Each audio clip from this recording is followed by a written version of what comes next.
It's Jeff, and I'm here to talk today about Headline Books, Zoom into Books program. My book, which is available through the Headline Books website, and I'll be happy to sign and inscribe them.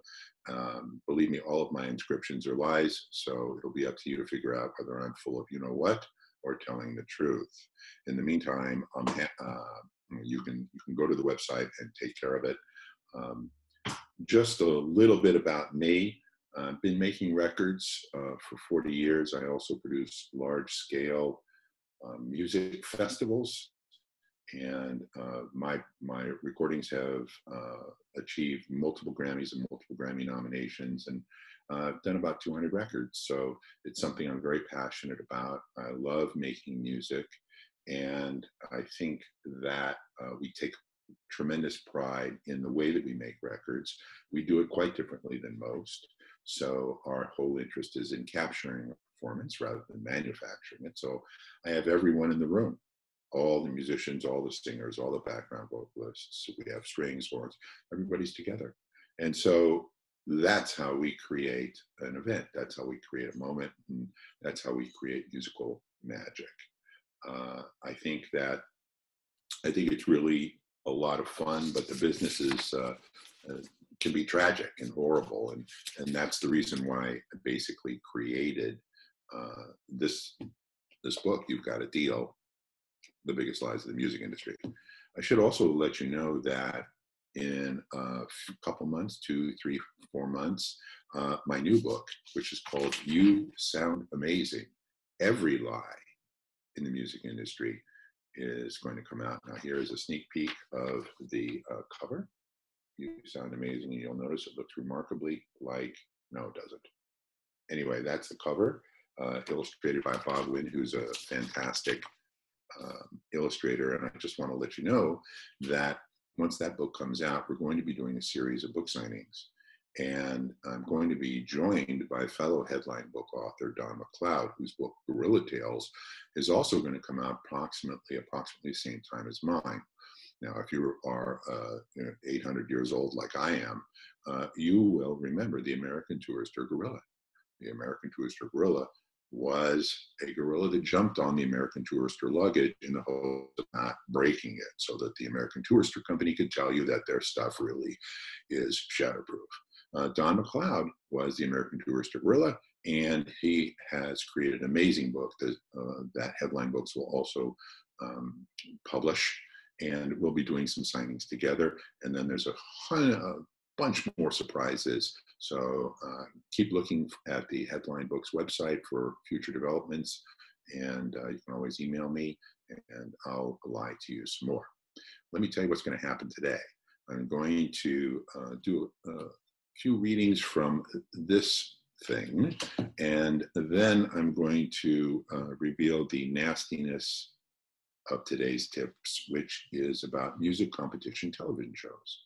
I have a law degree, so I do a lot of the deals for my clients when they audition and actually get on one of these American, like American Idol or The Voice.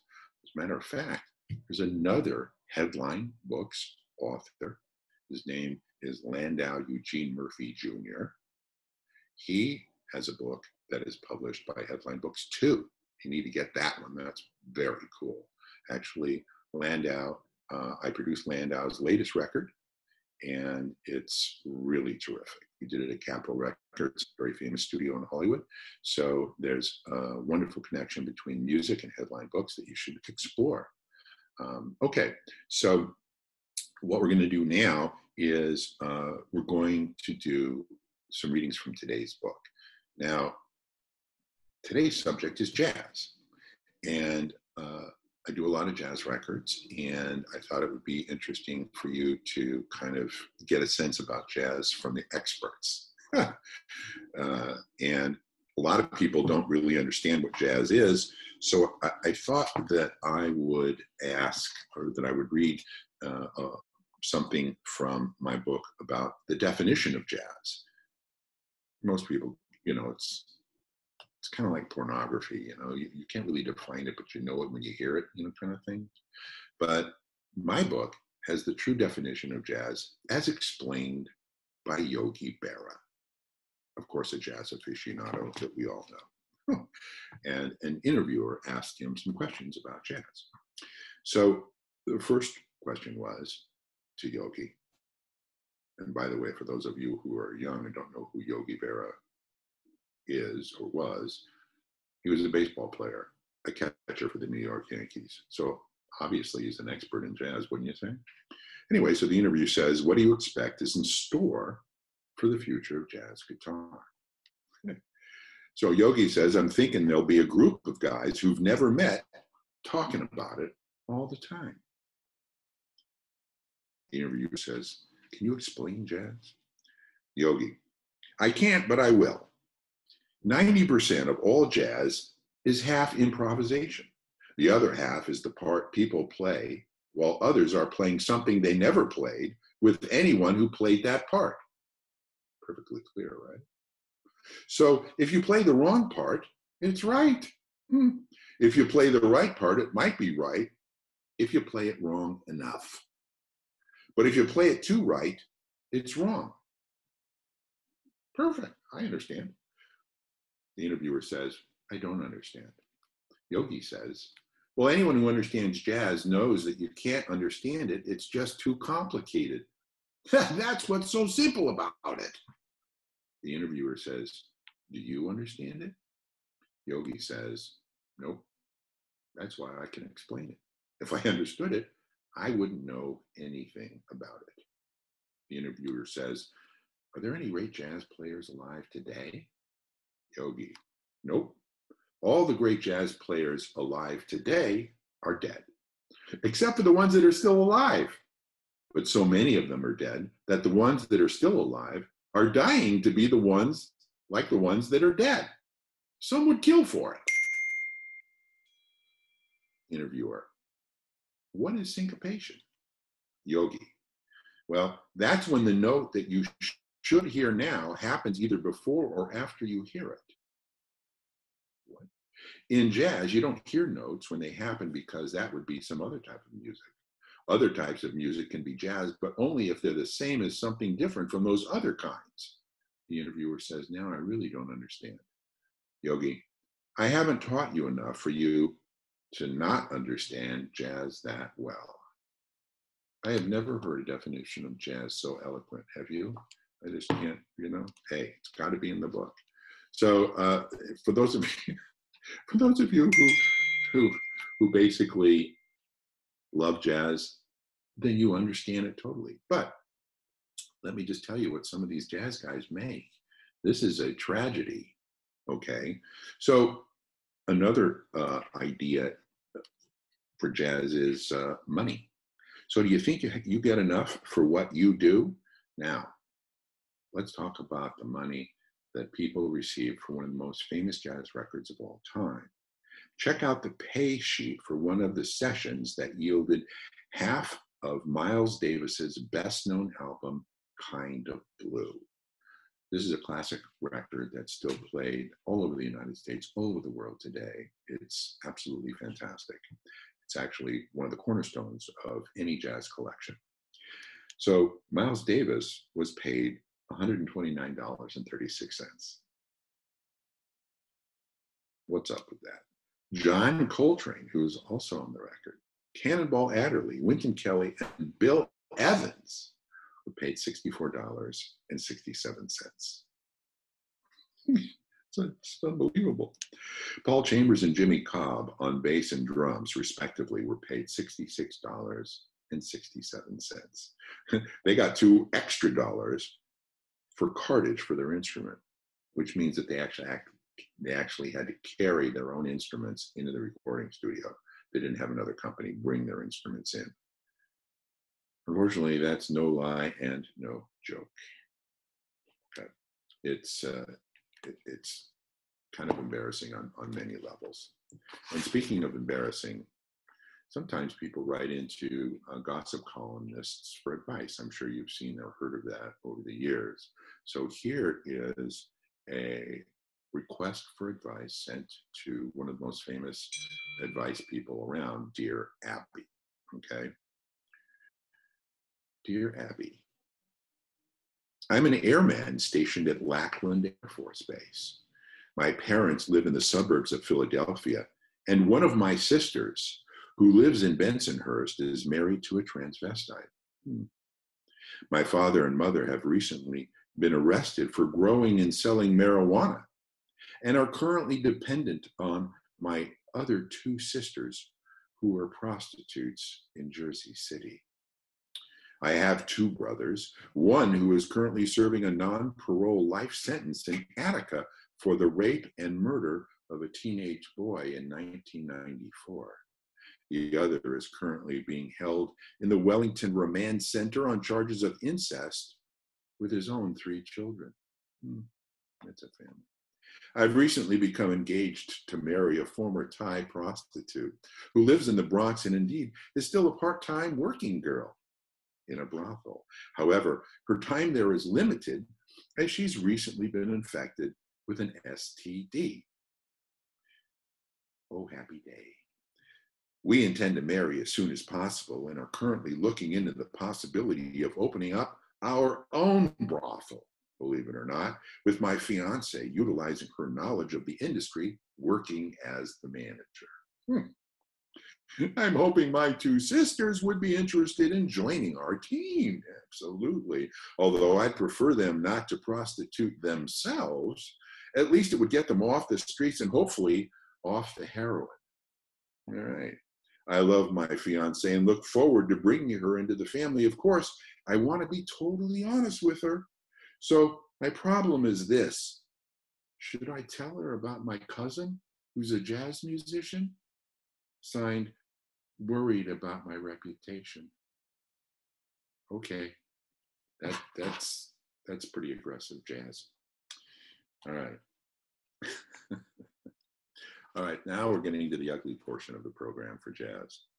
Now, this is really actually clever. You're going to have to use your imagination, which is probably pretty easy. So I'm going to read something that was the winner of a short story contest. The rules of the contest stipulated that the stories had to be 200 words or less with no profanity, and all anatomical references had to be replaced with musical instruments, players, or references to music. I got to tell you, this is really cool, especially if you love jazz, okay? It was a balmy night out, and I was feeling thelonious. I hadn't had any Tatum in so long, I could have bixed a quiet girl. But I wouldn't have to. The moment I entered the Luboff lounge, the babe with the giant UBs fixed me with a come duke me look. She uncrossed her legs and I could see almost all the way to Birdland. I felt a tingle in my Tito Puente and with a smile, I had her. This is it. No sooner had we closed my front door than this hot Django had grabbed me by the hinds and pulled me close. I insinuated my hand under her sweater until I found one of her Brubecks. Then I slowly traced a circle around her Lee Conants. Oh, baby, she cooed. You make my red Norvo wet. She unzipped my Getz and reached in to cradle my Johnny Hodges in her hand. I'd love a little Mingus, darling. My Gillespie is aching. By this time, my King Oliver was ready to take a solo. I could hardly wait to coda, but I obliged her. She hoisted her skirt, and I saw that she wasn't wearing any basies. I dove right into her Satchmo and attacked her Lemmy Tristano. Oh, she moaned, I want your Krupa. Zoot me. Fill my Cootie Williams. I was ready almost. I felt in my pocket. Uh-oh. Sorry, sweets, I said. No Blakey tonight. I'm all out of condoms. Now that was, I know that's pushing it, even for me, but that's pretty clever, you know? Okay, and last but not least, this is taken directly from the internet. And it's one of those kind of like Nigerian scams and that everyone gets from time to time. This one has to do with jazz, which begs the question, why bother? But yet, it happened. And of course, there's a little language, issue, but I think that you'll be able to get with the program. Okay, so This one's called A Great Jazz Opportunity. Is there such a thing? My name is No Do Good. I'm a wealthy Nigerian prince who loves the jazz of music. I'm seeking your help to move $200 million from my checking account here in Nigeria to the United States. I too love the jazz of music, and I'm planning to flee to America to open many jazz clubs at which I would like you to perform. You'll receive $42,000 a night plus a meal. I'm ready to learn a new instrument right now for that. My new tribal village vanguard clubs will be of great success, and you will become rich like the rest of American jazz musicians. I wonder who's he been talking to. I've already applied for building exemptions to allow thatched stages and the spearing of live animals, but I desperately need your help. My tribe, the Swindalisi, a peaceful, jazz-loving people, have been horribly oppressed by the ruling military junta, which despises the jazz of music. My father, an exiled king and booking agent, was recently imprisoned under the draconian 3 gigs you're out rule of law. And now I must flee my beloved country with all my improbable wealth, but I need help moving it.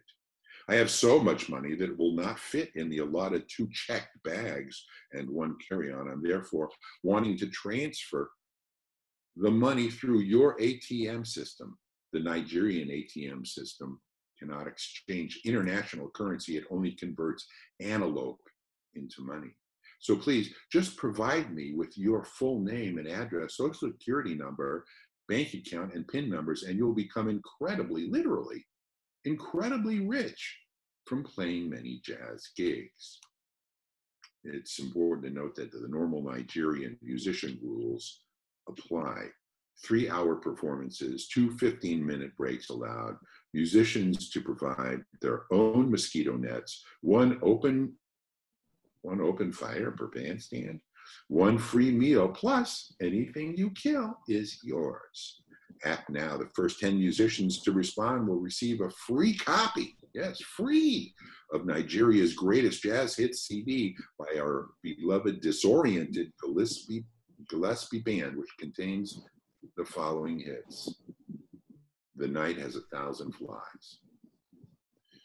Goodbye Shrunken Head. Here's That Rainy Season. Just Tribesmen, Lovers No More. Take the A Trail. When I Fall in Quicksand. Half Nelson Mandela. Blue Monkey. Leopard Skins and Moonbeams. Blue Mombasa. Almost Like Being in Lagos. Sunny Side of the Goat Path. And finally, I Didn't Know What Century It Was. Thank you for your many help. Your inordinately wealthy Nigerian brother, Prince No Do Good. Well, that's today's risque section on jazz. That's obviously in the book, and it probably plays better when read, not when read aloud. But anyway, I want to talk a little bit about the record business as a whole, okay? Because a lot of people want to kind of get into the record business and have a career, and that's amazing. There's some things that I've been asked, and I live in Los Angeles area, which outside of New York is one of the hotbeds of the music business. That's where a lot of the record companies are, and that's where a lot of the musicians are. And sometimes I'm asked by musicians, should I move to Los Angeles and start my career there? And my answer is no, under no circumstances move to Los Angeles. Because who you know? Who do you know here? Okay, besides me. So who do you know in Los Angeles? So why would you move to Los Angeles? Okay, well, the answer is sometimes, well, I want to play in clubs and I want to develop my following. Well, here's something that you may or may not know about Los Angeles. It's what's known as a pay-for-play town, which means that instead of the clubs and bars paying you to pay, you actually have to pay them. So the way it works is they're going to want to sell you, let's say, 50 tickets at $10 each. You have to pay them the $500. They'll give you the 50 tickets. You can sell them for as much as you want. But the issue, of course, is who do you know? No one. So who's going to buy a ticket? No one. So, and you have to get a band together. Okay. So how are you going to pay? So the answer is never to come to Los Angeles. And also the worst part is that if you come to Los Angeles, that means instead of 45 minutes late to every meeting, I'll be another 5 minutes late because you're in town. So I'll be 50 minutes late to every meeting. And that generally doesn't work. So the answer would be no. You want to be the big fish where you live, where your friends and your family can come to your gigs, where they'll support you. I always say that if you are going to move to Los Angeles to start your career, please memorize the following sentence, and that is, would you like fries with that? Because this is a terrible place to start a music career. It's much better if you do everything that you need to do outside Los Angeles. And believe me, you can do a great deal outside of Los Angeles. I'm working with quite a few young artists who don't live in LA, and they live as far away as Australia or any other country. It's great to come into Los Angeles to work because the musicians and the studios are incredible. You really won't find any other better facilities, perhaps outside of New York, in the entire world. There's great symphonies in a lot of other places that we would use because it's very expensive to record an orchestra in Los Angeles. So there's lots of great ways to have a career outside of moving to Los Angeles. I actually think that's the end of your career if you move to LA, because there's so many people here that are trying to get the attention span of record company executives. And if you were with me last week on my first Headline Books, Zoom into Books presentation, you would have heard me say that if you sign a major label record deal, your career is over, which is true. So there's plenty of independence, and I encourage all my clients and all people who are interested in a record deal to start their own label. It's super easy. So you want me to tell you how to do it in less than 1 minute? Okay, here goes. The only thing that you have to do to start your own record company, in the United States at least, is to file a fictitious business name statement at your local newspaper.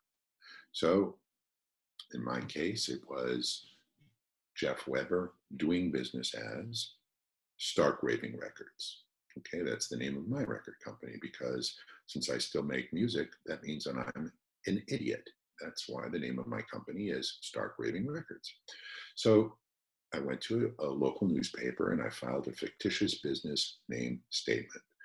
So they publish a little notice in their newspaper for 5 days, and then they send a notice to the Secretary of State in California saying that this guy wants to start this company with this name. Has anybody taken this name? If not, they send you back a piece of paper, and now you can open up a bank account with that paper. You bring that piece of paper to the bank and you can open up a bank account. You're in business. Okay, what does that cost? Less than $100. And you can start your own record company. But you say, well, wait a minute. Okay, so I probably can make a record myself, but how do I get it distributed? Well, that's even easier. You can get your music to any person on the planet within 36 hours. So getting music distributed is no problem. So I use a company called DistroKid, which distrokid.com, which gets my music to 150 e-retailers around the world. I receive 100% of all of the sales. And so what does it cost? It costs $19.95 to put not just one song, not just one record, but as many songs as I can possibly create in a year, all for just $19.95. DistroKid, okay? Yes, there's some add-ons that you can, take advantage of if you wish, but I don't really think that's now a problem. I can start my own label for less than $100. I can get my music distributed around the world for less money than I thought. What's the problem? Well, the problem is so can everybody else. So if they all can do it, who cares about you? That's the war. Getting people to understand and care about what you're doing. And one of the best ways to do that is to perform, perform, perform, perform, perform. Not in Los Angeles, though, if you want to keep perform anywhere.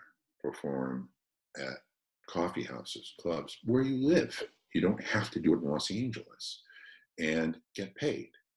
You must get paid, whether it's $1, $5, $10. The illusion of doing music for free sets a bad precedent for people who think music should be free.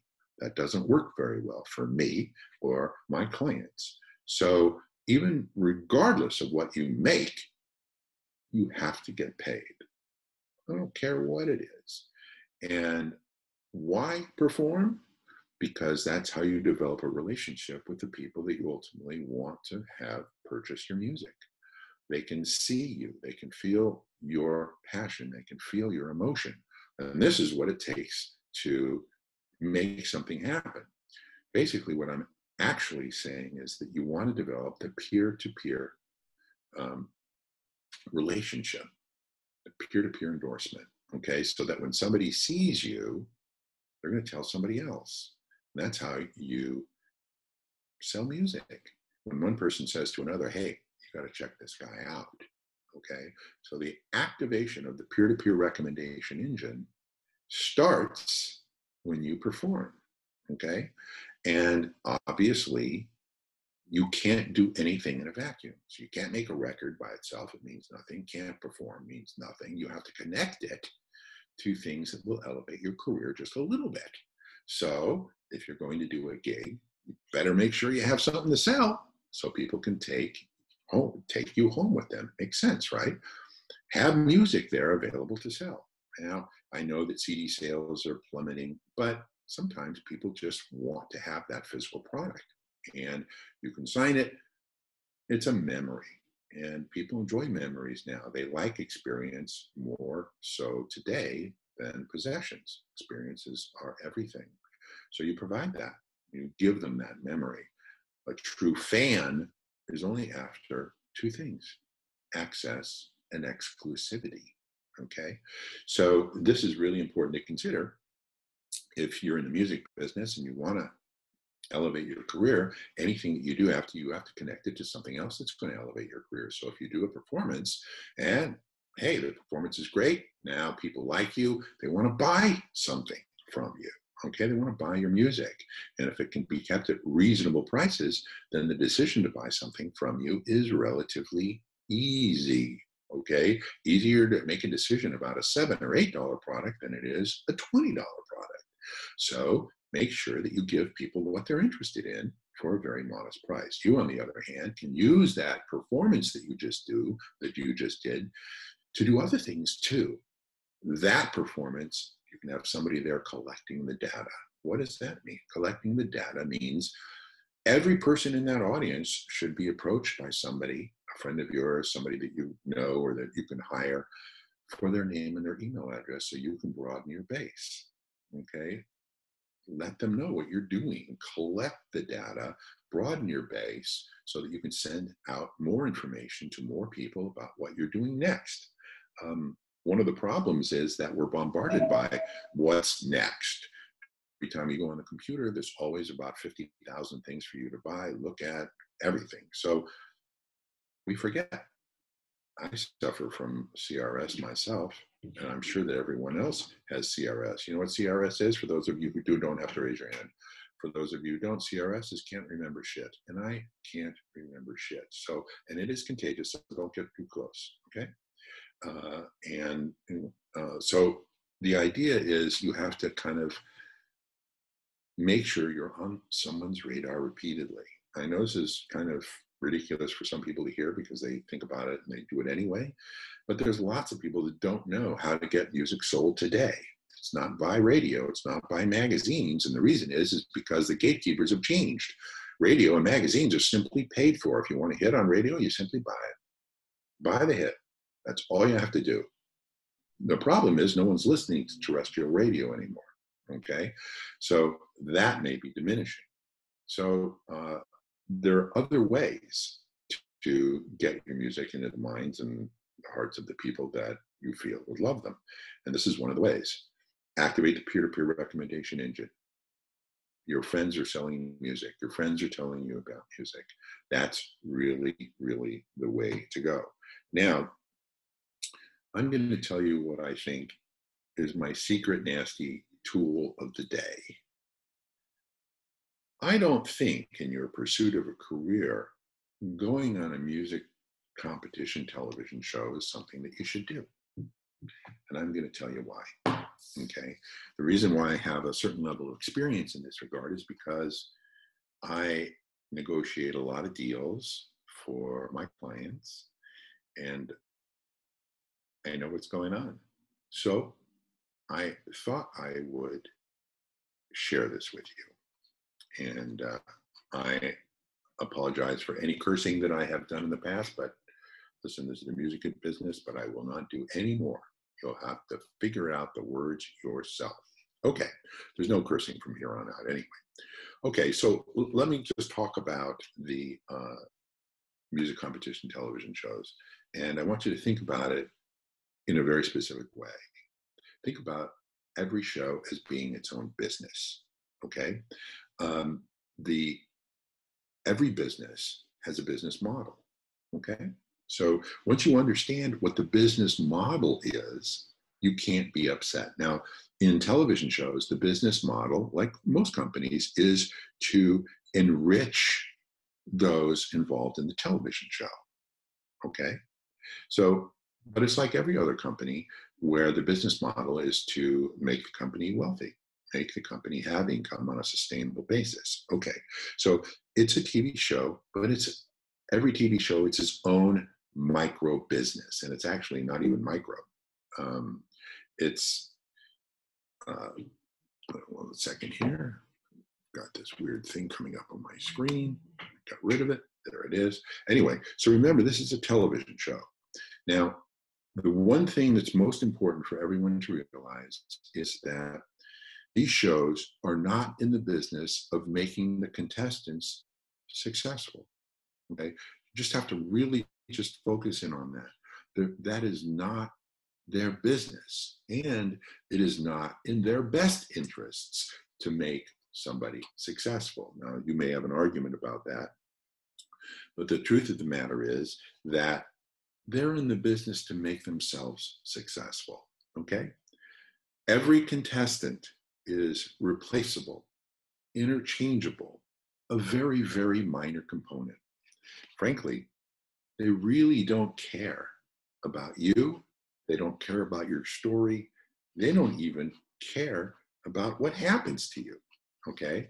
It's really important that you know that everything that happens on the television show belongs to the television show, not to you. Anything that they sell that occurs from the television show belongs to them, not to you. Any performance that you do while on the television show, every aspect of the show has been monetized for their benefit, not for yours. Okay. And it gets really wacky because let's say you're on set and you're kind of had this melody going on in your head and you start to hum it while you're on the set. You don't own that song anymore. They do. Anything belongs to them that you do while you're on the set. There's a show called Songland, Songland is a songwriter show, and it started off on NBC. I think it actually got renewed. So imagine that there is an act that wants to record the song that emerges as the winner, and then there are three songwriter producers, and those are the evaluators of all material. So the song features four songwriters who come into the show and each individually sings their song for this panel of three producer songwriters and the act. Now, the act could be a group or it could be a solo individual. Okay, one of the four songwriters is eliminated pretty quickly, mostly because it might not be the genre that the act is seeking, not necessarily because the song is bad. Okay, so basically we have three songwriters that are left. Each one of those songwriters is assigned to one of the three songwriter producers, who then works with that individual songwriter and essentially theoretically upgrades that song. Okay, so far so good, no problem. And these songwriters, that the songwriters slash producers, you know, they're well established, and it's actually not bad to see them, because everybody can learn something from the show. So it's not that bad. The after the work with each of the individual songwriter producers is finished, then that songwriter comes back on the show individually and sings the song again in front of those three songwriter producers and the act. Okay, and then the act chooses one of the songs that he's going to be recording. Okay, so far so good, except what happens to the rights of the songwriter. So the winning songwriter has to sign an agreement ahead of time saying that he will forfeit 100% of all of the income that song may generate at any time now or in the future. So what makes it, and just to let you know that I'm not kidding, I want to read you from the very contract that these songwriters have to sign. If I'm selected to be a participant on the program, I grant the producer the right to record, reproduce, and publicly perform any such music in connection with the program. So far, so good. I waive any claims to royalties of any kind, whether accruing now or in the future, from producer and NBC Universal for the use of any such music or any other music, including without limitation, any applicable public performance, mechanical, synchronization royalties in connection with the development, production, distribution, advertise, promotion, exhibition, or other exploitation of the program.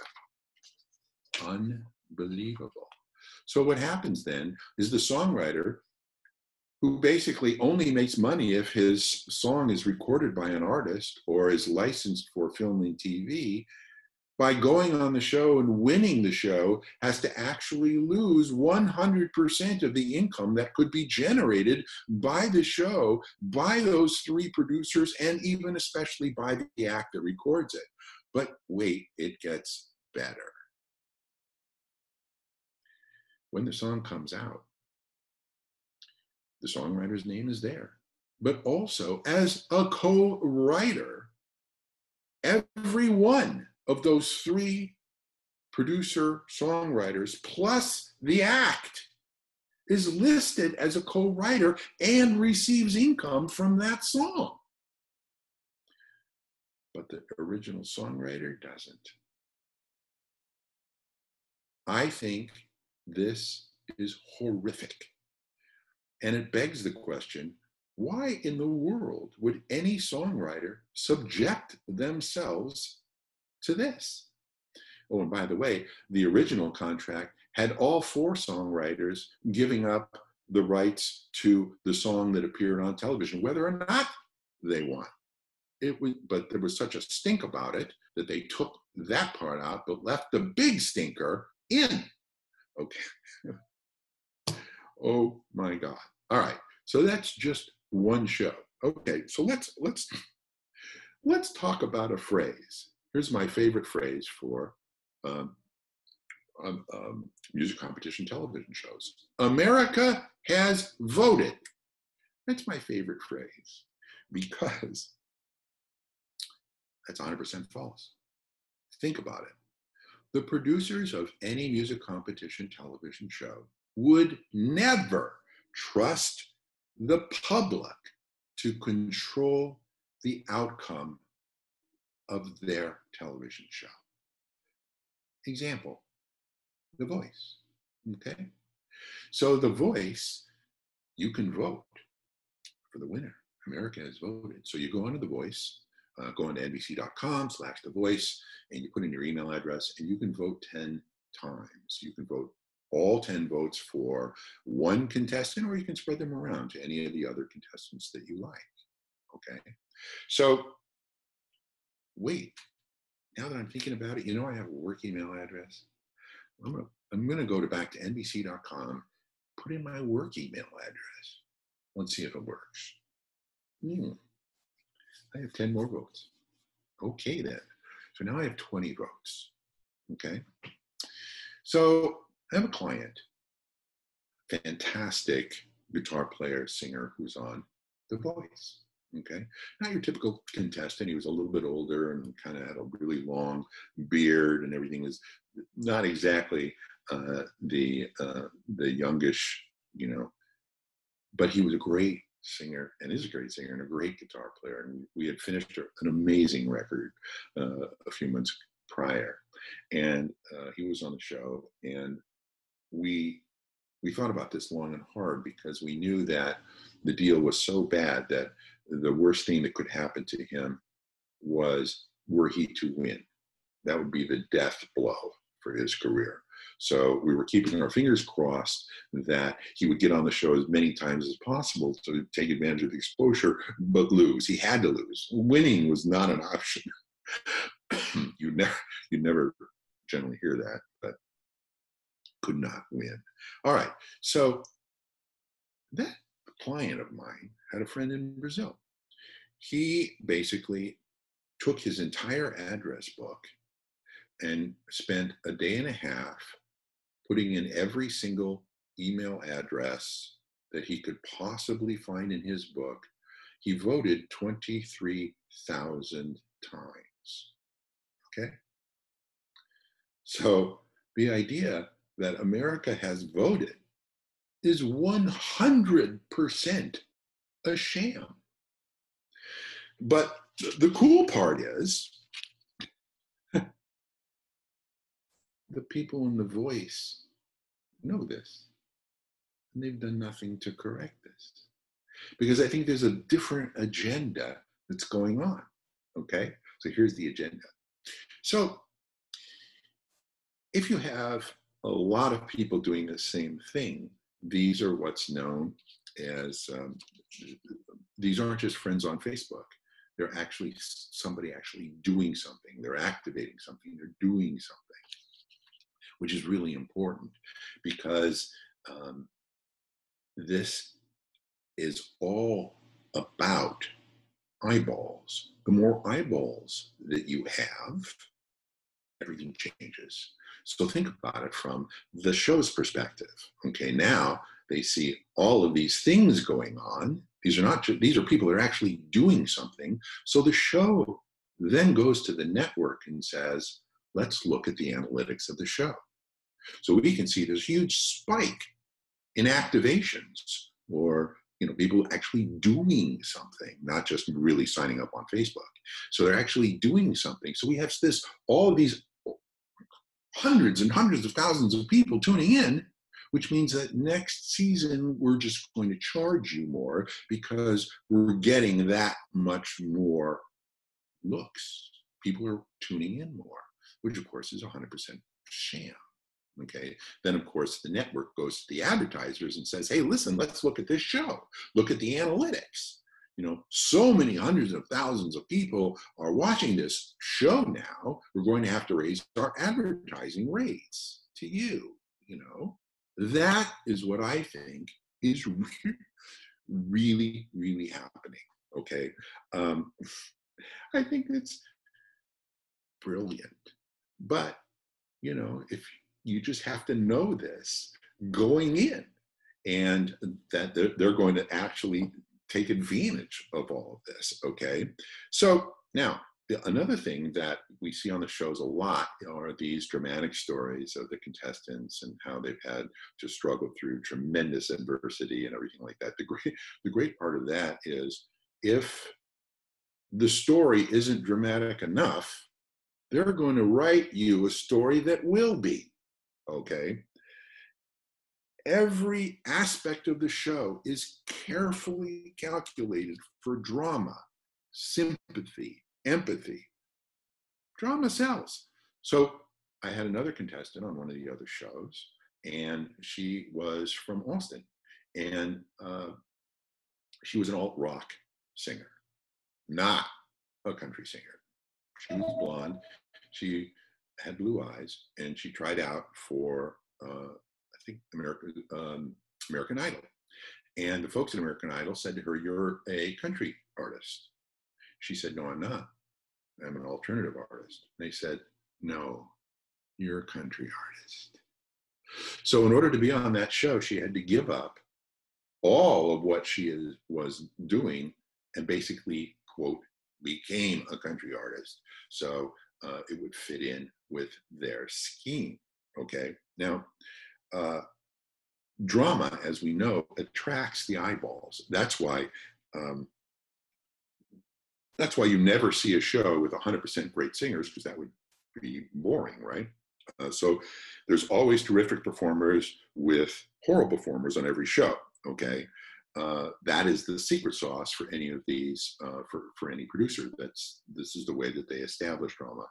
But I will tell you that the holy grail for drama on a television show is when, oh yes, when a judge has an affair with the contestants. Can you see how that might be ratings gold? Unbelievable. Oh wait, that already happened. If you remember, in the early days of American Idol with Paula Abdul. Anyway, I actually think it happened again too. So these are things that create the eyeballs, that drive the prices up, and this is the agenda. As a matter of fact, the show encourages drama between the contestants. And I've never really very seldom ever seen that, but they encourage that to the point where they say that if that does happen, they want to make sure that you know that the show is not going to be liable. And you actually have to sign, that's in your agreement. It's amazing. But there's other things that could contribute to your downfall. Every show, you create a list of songs that you would like to sing on the show, that you've prepared for, that you've actually sung many, many times and are really ready. But to be honest with you, what you want, what you've prepared for, has nothing to do with what the producers are willing to do. Because in order to have a song be performed on television, they have to get the rights to that song from the publisher. And some publishers will say, my artist doesn't want that song to be performed. Oops, that song goes out. Oh man, I worked on months for that, that song is out. Or a publisher might quote them a figure that's way too high. Oop, that song's out. So all of a sudden, some of the songs that you have prepared for and that you've nurtured and that you really know how to give an effective performance are no longer available to you. And yet then the producers will suggest material for you. Well, that is just really a cause for consternation on many, many performers, because they feel that they're jammed into performing these songs for an audience. They're not fully prepared. They don't necessarily agree, and they have to learn that song quickly. Okay, so it's death. Okay, now you should know that also every performer, even before they're even on the show, has to sign a record company contract and a manager contract. Okay, so that if they do win, they're already tied up.